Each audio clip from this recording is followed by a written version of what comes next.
ما فيش حاجة اسمها آل البيت. علي بن أبي طالب كان يتعامل ببرج الميزان والعقرب والقوس وعبادة الشمس وعبادة القمر. زي ما عملنا فيديو عن التلمود وفيسبوك ما شاء الله يعني خفيه شوية شوية هيحفر حفرة ويحط فيها الفيديو ويردم عليه، خايف يوريه لحد يا عيني. ما علينا، المهم يعني النهاردة معانا كتاب تاني مهم جدا برضه، بس مش من اليهود، من الجماعة اللي هم بيقولوا على نفسهم شيعة دول. عندهم كتاب مهم جدا، يمكن بعضهم أو كلهم بيقول على القرآن الكريم إن هو لا حول ولا قوة إلا بالله محرف.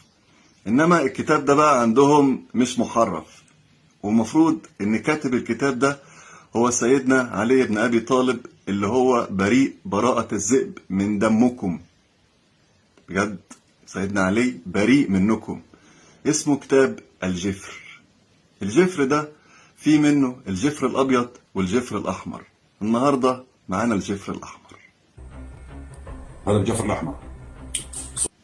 قبل ما نشوف كتاب الجفر ده بيقول ايه، في خطأ شائع عند ناس كتير قوي. انا كنت فاكر ان الشيعة بس هي اللي بتقول كلمة آل البيت دي، بس لقيت في مسلمين بيقولوها، ولقيت كمان الشيخ عبد الله رشدي ربنا يبارك فيه منزل بوست وهو بيدافع عن اغنية عبد الله الشريف دي، فكاتب برضو آل البيت. مفيش حاجة اسمها آل البيت. آل لازم يجي بعدها اسم شخص، يعني في آل محمد، آل إبراهيم.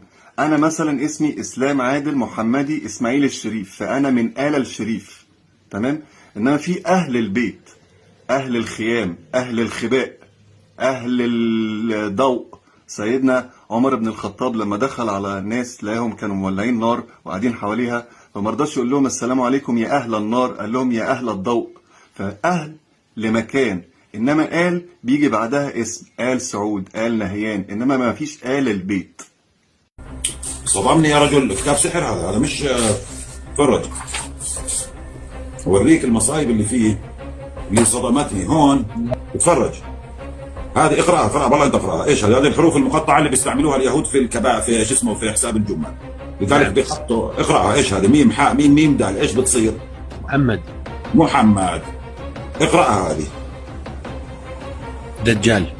ايوه، شو صارت عندك؟ محمد دجال والعياذ بالله. طيب، وهذه اسم الله الاعظم ميم ميم دجال. شو صار عندك؟ الله محمد دجال. اعوذ بالله. هذا كتاب الجفر الاحمر. اعوذ بالله. يا رجل بقرا مصدوم انا ولكم يا شيعه ولكم. ايش هذا؟ تعليم السحر. تفرج. اسماء الشياطين هذه اذا بتقراها بصوت عالي بتحضر الشياطين.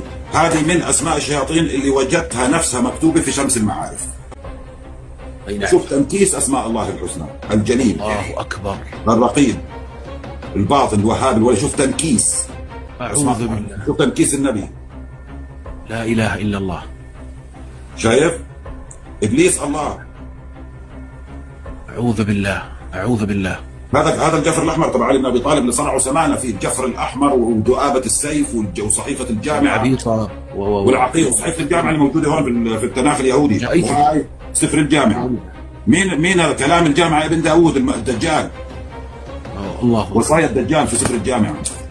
الله الحسنى. تفرج. زحل كتبوه صح، ابليس انكتب صح، بعدين تنكيس اسماء الله الحسنى، بعدين ايش بيجي بقول لك؟ استغفر الله العظيم، ابليس الله. شوف اسم الله الحي كيف. شوف الانبياء، تنكيس الانبياء. الحمل. برج الحمل. هذا علي بن ابي طالب كان يتعامل في الحمل وفي السرطان وفي بعدين هون فيثاغورس. فيثاغورس كان من عباد ابليس. فيثاغورس كان من عباد ابليس. بالعام بن باعوراء اللي ذكر بالقران، اللي يعتقد في انه احد ظهورات الدجال عبر الزمن. تفرج. قابيل اللي قتل اخوه هابيل. ليش قابيل؟ لانه عند الماسونيه قابيل لا زال حي يرزق الى اليوم، وفي سفر التكوين في التوراه قابيل لا زال حي يرزق الى اليوم، ما مات، وهو المخلص القادم، هو الاعور الدجال قابيل. بيجي علي بن ابي طالب بيكتب هالكلام هذا هيك، بعدين حاطين لك الابراج ال 12 على مدى السنه. شايف؟ شوف هون سحر الموت، بترسم راس وايدين وجسد ورجلين.